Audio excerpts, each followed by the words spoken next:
Bom, pessoal, meu nome é Miguel. Eu sou sócio de uma escola chamada NFT, mas eu trabalho na área desde 2001.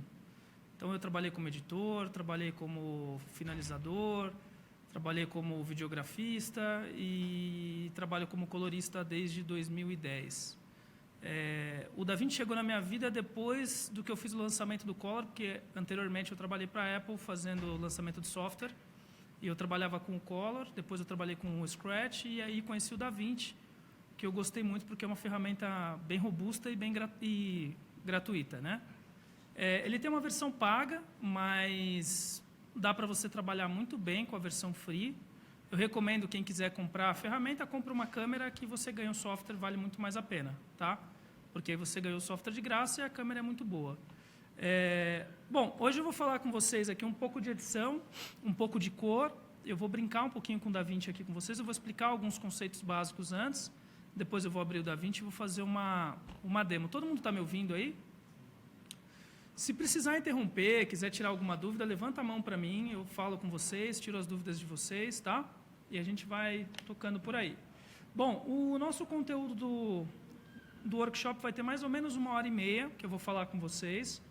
Eu vou mostrar a interface do software, vou falar sobre pré-requisito do software, vou falar sobre os dispositivos que você tem para o DaVinci, porque eu estou usando mouse e teclado, mas o DaVinci tem uma mesa de cor, que você pode ir em algumas finalizadoras, você vai ver, parece uma Enterprise, que é bem legal, ajuda bastante você a finalizar a cor.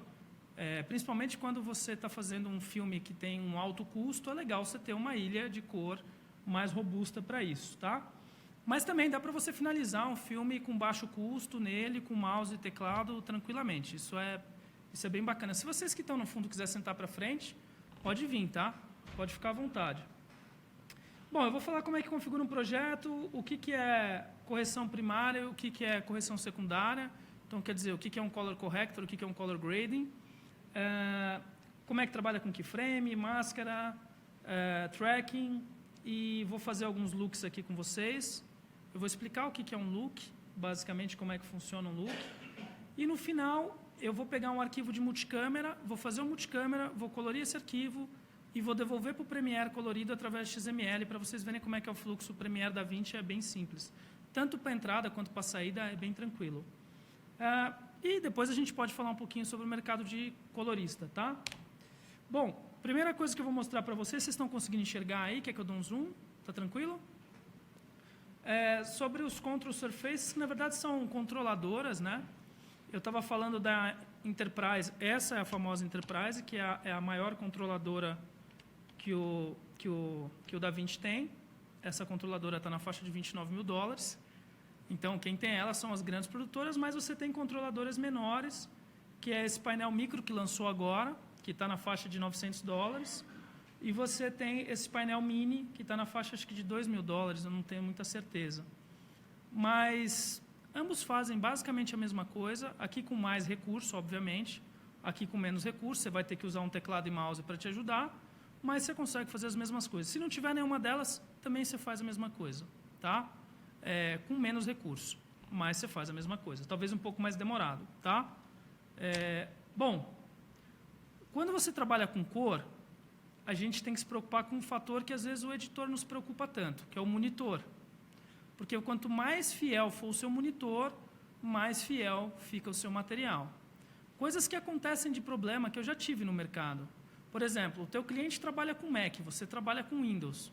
E aí você compra um monitor, que nem o meu da Dell aqui, que é um monitor razoável de cor, que é esse Ultra Sharpen aqui, ó, que eu falei, que está até aqui anotado. É um monitor bom de cor, ele é bem fiel, você calibra ele, fica boa a cor e tal. Aí você manda para o teu cliente que tem um Mac. E o Mac ele tem mais brilho e mais contraste do que qualquer monitor normal. Só que uma televisão não vai ter o brilho do Mac. Aí o cliente vê no Mac, ele acha que a cor está com muito contraste. E no final, não é que a cor está com muito contraste, é que o Mac dele não serve como referência para o material que vai para a TV. Por isso que o ideal é você ter... O DaVinci a gente trabalha com a versão Pro, porque ela dá monitoração para 3 monitores. Você usa 2 monitores e uma TV. Se você vai mandar para a TV, você checa na TV. Entendeu? E você tem 2 monitores calibrados para você ter uma certeza que o teu material está saindo com a cor correta. Agora, impreterivelmente, dependendo de onde você assistir teu filme, ele vai ter uma variação de cor. Se mandar para a televisão, então, pior, porque se ele tiver uma geração para outra emissora, sei lá, se mandou para a Globo está gerando para outra Globo do Nordeste ou para outra Globo do Sul, o teu material vai chegar com menos saturação e assim sucessivamente. Então, não é igual impresso, que você vai ver um tom de vermelho e ele vai estar aquele tom para sempre. A cor é um pouco diferente, ele tem uma leve variação. Tá? Então, por isso que quanto melhor o teu monitor, mais certeza que a tua cor está boa, porque no final ele pode estar levemente alterado. Isso é um problema sério. A não ser quando é cinema, que você tem o transfer e ele é feito de uma outra forma. Mas mesmo o cinema, eu brinco com os meus alunos, que tem uma leve variação, porque o cinema você depende da lâmpada, do projetor. Se aquela lâmpada não tiver tão nova, ele vai ter uma variação também de luminância, entendeu? Então, sempre varia um pouco o filme. Não adianta a gente ser tão purista, tá? Falo isso, tem gente que quer me bater, mas é real, pode falar. Não é interessante ter um monitor broadcast? Então, se não adianta você comprar um monitor broadcast se você não calibrar ele nunca, entendeu?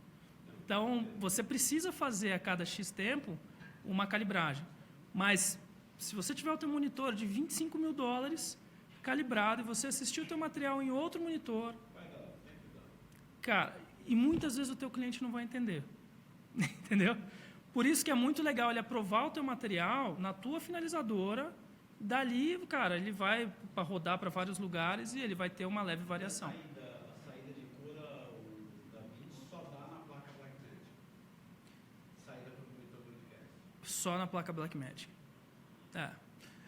Assim, eles te dão uma solução gratuita, né? Mas eles te amarram alguns tipos de periférico que são úteis para você colocar. Você vai turbinando ele, né? Você vai colocar a tua mesa de cor, para quando o teu cliente chegar, você ter uma mesa de cor, você vai fazer tua sala preta com os teus monitores, enfim. Essa pergunta ela é bem frequente. O que eu faço? Troca a tua placa de vídeo. Porque a tua placa de vídeo ela não tem uma tecnologia que o DaVinci precisa, que é a tecnologia do OpenCL. Essa tecnologia só tem, na maioria das vezes, nas placas NVIDIA, alguns poucos modelos de ATI Radeon e alguns poucos modelos de Iris Graphics. Mas a NVIDIA tem todas. Então, se ele der esse erro, quer dizer que o DaVinci não vai rodar na tua máquina. Troca a placa de vídeo e abre de novo. Tá? Outra coisa, tá aqui, ó, até botei aqui, ó, erro de OpenCL. Tá? Que isso é a pergunta mais frequente que me fazem. Outra, Miguel, para o meu DaVinci rodar bem, qual é uma configuração legal de placa de vídeo? Cara, pelo menos 4 GB. Se você tiver uma máquina com 4 GB ou mais, ele vai rodar legal. Puta, precisa ter muita memória RAM? Não, 8 GB está legal. Mas você tem que ter bastante placa de vídeo. Se você tiver mais memória RAM, óbvio, ótimo, mas não é onde ele pesa mais em placa de vídeo. Tá? Cara, processamento, pesa muito para o DaVinci? Nunca tive problema. Só tive problema em placa de vídeo. Tá? Então, o i5 que eu tenho lá na minha produtora também roda. Tá? Mas, se tiver uma placa de vídeo ruim, ele nem abre. Certo? Se você tiver um laptop... Um Mac, um laptop... Você tem alguma solução? Então, no caso do Mac, por exemplo, eu já vi fazerem... O Mac tem uma saída chamada Thunderbolt. E você compra uma placa externa com entrada Thunderbolt e você liga no teu Mac e você não joga o teu Mac fora. Tá? Eu te falo isso porque eu já trabalhei na Apple. E é uma tristeza que a Apple não deixa você tirar a placa e colocar outra, entendeu? Porque, às vezes, você tem uma baita de uma máquina, só que ela tem uma placa de 512. E aí, para um software desse, você vai ter que comprar uma placa externa. Tanto que as saídas Thunderbolt saíram para aliviar as máquinas mesmo. Eles aliviam bastante o interior da máquina, você ligando periféricos através de Thunderbolt.